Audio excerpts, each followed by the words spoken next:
আসসালামু আলাইকুম সম্মানিত ভাই ও বন্ধুরা, আজ আপনাদের বিমের রড সম্পর্কে কিছু ধারণা দেব। প্রথম থেকেই দেখে আসি যেভাবে এটার ফাউন্ডেশন তৈরি করা হয়েছে।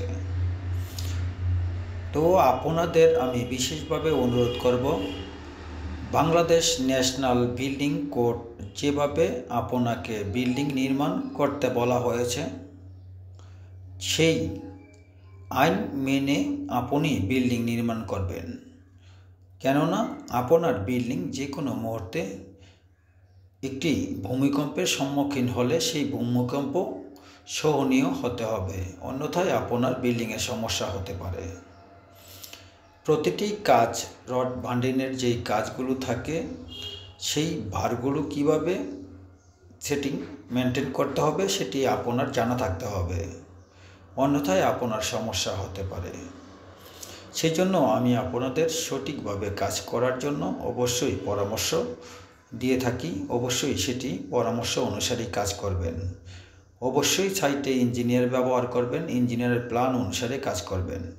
মনে রাখবেন, যে কোনো ইঞ্জিনিয়ার দিয়েও হলেও আপনি কাজ করতে পারেন না।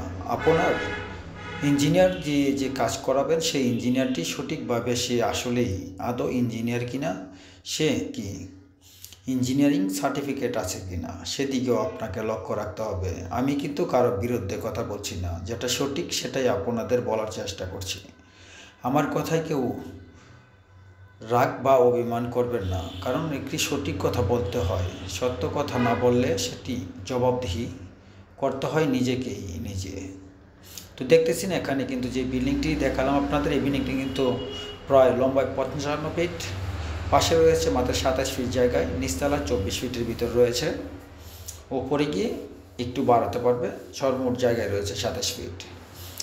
এখানে মূল বিষয়টি হচ্ছে, যেখানে একটি বিল্ডিং নির্ভর করে আপনার বিল্ডিংয়ের যে রড থাকে সেই রড কলমের ওপর, বেজের ওপর, তারপর সেই বরটি নেয় কলমে, আর বিমের রড বর করে কলমে।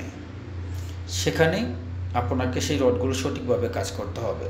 এখানে যে এই চুরিগুলো বাঁধা হয়েছে একটু খেয়াল করলেই আপনি বুঝতে পারবেন। বাইরে যে সাইডটি থাকে সেটা কিন্তু, বাইরে যেটা দেখাচ্ছে এটা বাইরের সাইড, এখানে কিন্তু আপনার L4-এ বাঁধা হয়েছে, আর এরপর থেকে যতগুলো থাকবে সেগুলো L3-তে বাঁধা হয়।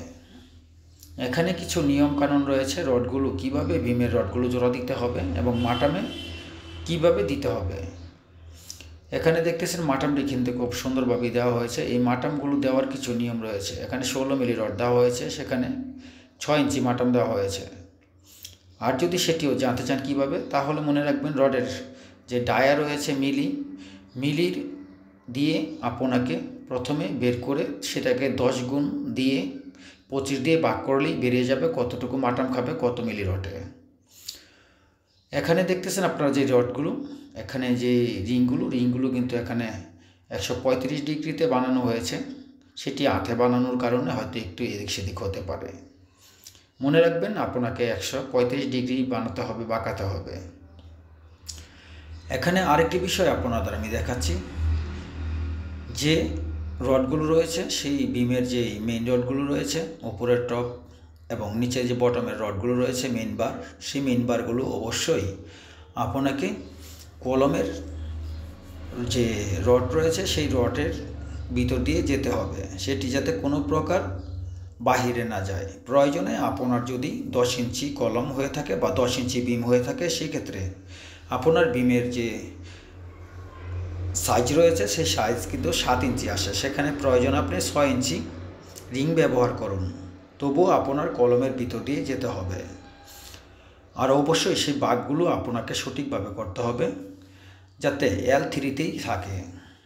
প্রতিটি কলমের হিসাব আপনি L3 বাঁক করে, এখানে কলমের যে বিমের যে রিংগুলো রয়েছে সেই রিংগুলো সেই হিসাবে বাঁধতে হবে, সেই বাঁক করে। মাঝখানে গ্যাপ থাকবে বেশি, যেটা ইঞ্জিনিয়ার প্ল্যান অনুসারে যা থাকবে। অনেক সময় 4 ইঞ্চি হতে পারে গোড়ায়, এবং মাঝখানে গিয়ে সেখানে 6 ইঞ্চি বা 7 ইঞ্চি হতে পারে, সেটি ইঞ্জিনিয়ারের প্ল্যান অনুসারে করবেন।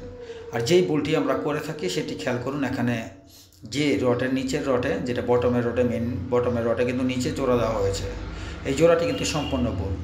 ওপরে যে মেইন রডটি রয়েছে সেখানে একটি জোড়া দেওয়া হয়েছে, সেটি আপনি মিডলে এনে ওপরের যে টপ রড রয়েছে সেখানে দিতে পারেন। কিন্তু নিচের যে বটমের মেইন রড রয়েছে সেই মেইন রডগুলো মাঝামাঝি কখনোই সেই জোড়া দেওয়া যাবে না, সেই লেপিংটা সম্পূর্ণই ভুল। এই কাজগুলো ভুল কখনোই করা যাবে না, সেদিকে খেয়াল রাখবেন।